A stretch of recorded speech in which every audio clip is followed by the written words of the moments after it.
नमस्कार दोस्तों, आज हम एच टेट का जो फिज़िकल एजुकेशन का टीजीटी और पीजीटी में जिसका भी सब्जेक्ट है उसका जो पहला टॉपिक है इतिहास या शारीरिक शिक्षा का इतिहास, उसके हम कुछ इम्पोर्टेंट क्वेश्चंस करेंगे और उन क्वेश्चन से रिलेटेड जितने भी क्वेश्चन बन सकते हैं उनको जानेंगे। तो चलिए स्टार्ट करते हैं। पहला क्वेश्चन है, अंतर्राष्ट्रीय एमेच्योर एथलेटिक फेडरेशन आईएएफ की स्थापना कब हुई थी? 1912, 1914, 1918 या 1916? तो आईएएफ यानी कि international association of athletics federation की इसकी जो स्थापना हुई थी वो 1912 में हुई थी। इसका जो नाम बदलकर अब वर्तमान में इसका नाम है वर्ल्ड एथलेटिक्स।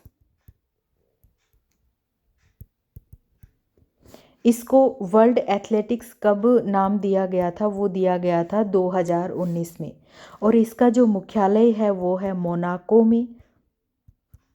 और इसके वर्तमान में जो अध्यक्ष हैं वो हैं सेबेस्टियन कोय।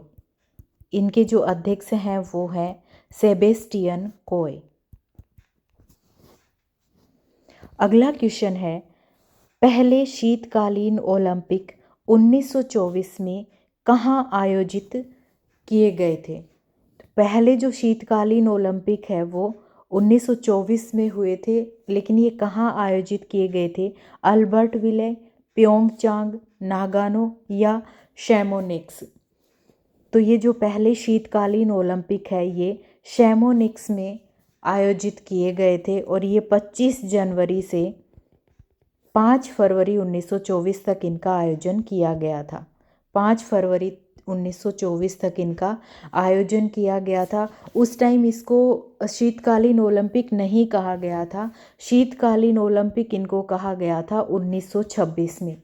उस टाइम जब ये 1924 में इनका आयोजन किया गया था, उस टाइम ये अंतर्राष्ट्रीय शीतकालीन खेल सप्ताह के नाम से इनको जाना गया था। इसके जो इम्पोर्टेंट फैक्ट है, इसमें जो फर्स्ट गोल्ड मेडल जीतने वाले थे वो थे अमेरिका के चार्ल्स जूट्रा।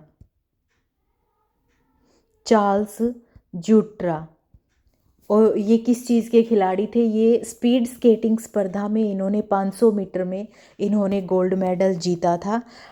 इस टाइम इस विंटर ओलंपिक में 11 महिलाओं ने भाग लिया था। और एक और इम्पॉर्टेंट बात हुई थी इसमें, जो अमेरिका के स्की जंपर थे एंडर्स होगेन, उनको उस टाइम कोई पदक नहीं दिया गया था क्योंकि स्कोरिंग में गलती हुई थी, लेकिन 50 साल बाद उनको 1974 में फिर उनको कांस्य पदक दिया गया था। अगला क्वेश्चन है, राष्ट्रीय आपदा प्रबंधन प्राधिकरण की स्थापना कब हुई थी? राष्ट्रीय आपदा प्रबंधन प्राधिकरण की स्थापना 2005, 2008, 2007 या 2006? तो इसकी जो स्थापना हुई थी वो हुई थी 2005 में। इसका जो राइट आंसर होगा वो होगा 2005, और इसका जो नेतृत्व करते हैं वो हमारे देश के प्रधानमंत्री करते हैं। अगला क्वेश्चन है, जिम्नास्टिक फेडरेशन ऑफ इंडिया की शुरुआत कब हुई थी?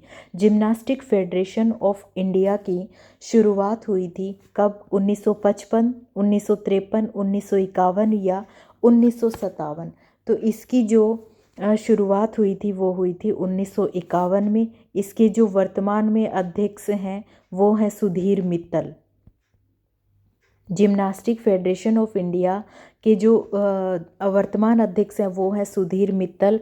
और इसकी भारतीय जिम्नास्टिक प्लेयर हैं जो दीपा कर्माकर, इन्होंने 2016 में रियो ओलंपिक में भाग लिया था, और भारत की तरफ से ये पहली जिम्नास्ट महिला थी जिन्होंने ओलंपिक में भाग लिया था। अगला क्वेश्चन है, अंतर्राष्ट्रीय बैडमिंटन महासंघ की स्थापना कब हुई थी? 1934, 1932, 1933 या फिर 1935? तो इसकी जो स्थापना हुई थी वो हुई थी 5 जुलाई 1934 को, और इनकी जो अध्यक्ष है वो है थाईलैंड की खुनयिंग पटामा लिस्वदत्तकुल, ये थाईलैंड की हैं। बैडमिंटन में जो प्रमुख प्रतियोगिताओं का आयोजन किया जाता है वो है थॉमस कप। थॉमस कप किससे संबंधित है? तो थॉमस कप पुरुष टीम बैडमिंटन से संबंधित है। पुरुष बैडमिंटन प्रतियोगिता का इसमें आयोजन किया जाता है। दूसरा है ऊबर कप, और ये महिला बैडमिंटन टीम का कप है। और तीसरा है सुधीरमन कप। सुधीरमन कप ये मिश्रित बैडमिंटन टीम का इसमें आयोजन किया जाता है। अगला क्वेश्चन है, टेबल टेनिस को ओलंपिक खेलों में पहली बार कब शामिल किया गया था? 1984, 1980, 1976 या 1988? टेबल टेनिस को ओलंपिक खेलों में पहली बार 1988 में शामिल किया गया था। अगला क्वेश्चन है, फिट इंडिया मूवमेंट कब शुरू किया गया था? फिट इंडिया मूवमेंट 29 अगस्त 2019, 29 जुलाई 2019, 29 सितंबर 2019 या फिर 29 अक्टूबर 2019? तो जो फिट इंडिया मूवमेंट है वो 29 अगस्त 2019 को शुरू किया गया था। इस मूवमेंट का जो मिशन है वो है व्यवहार में बदलाव लाना, या फिर जो दूसरा है वो अधिक शारीरिक रूप से सक्रिय जीवन शैली की ओर बढ़ना है। व्यवहार में बदलाव लाना फिट इंडिया मूवमेंट का मिशन है। व्यवहार में बदलाव लाना और अधिक सक्रिय जीवन शैली की ओर बढ़ना, सक्रिय जीवन शैली की ओर बढ़ना। अगला क्वेश्चन है, किसने कहा कि शारीरिक शिक्षा मनुष्य की शारीरिक गतिविधियों का योग है जिन्हें उनके प्रकार के आधार पर चुना जाता है और परिणामों को ध्यान में रखकर संचालित किया जाता है? ये डेफिनेशन किसने दी है कि शारीरिक शिक्षा मनुष्य की शारीरिक गतिविधियों का योग है जिन्हें उनके प्रकार के आधार पर चुना जाता है और परिणामों को ध्यान में रखकर संचालित किया जाता है? जेबी नेस, चार्ल्स बुचर, बैरो और ब्राउन या फिर जेएफ विलियम? तो ये जो परिभाषा दी है वो दी है जेएफ विलियम ने। जेबी नेस की शारीरिक शिक्षा की परिभाषा भी काफ़ी प्रसिद्ध है। इन्होंने कहा था कि शारीरिक शिक्षा शिक्षा के क्षेत्र का वह चरण है जो बड़ी मांसपेशियों की गतिविधियों और उनसे संबंधित प्रतिक्रियाओं से संबंधित है। इन्होंने कहा था कि शारीरिक शिक्षा, जेबी नेस ने कहा था कि शारीरिक शिक्षा शिक्षा के क्षेत्र का वह चरण है जो बड़ी मांसपेशियों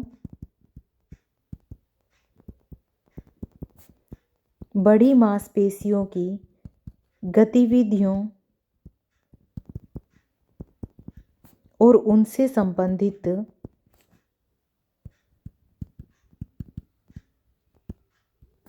प्रतिक्रियाओं से है।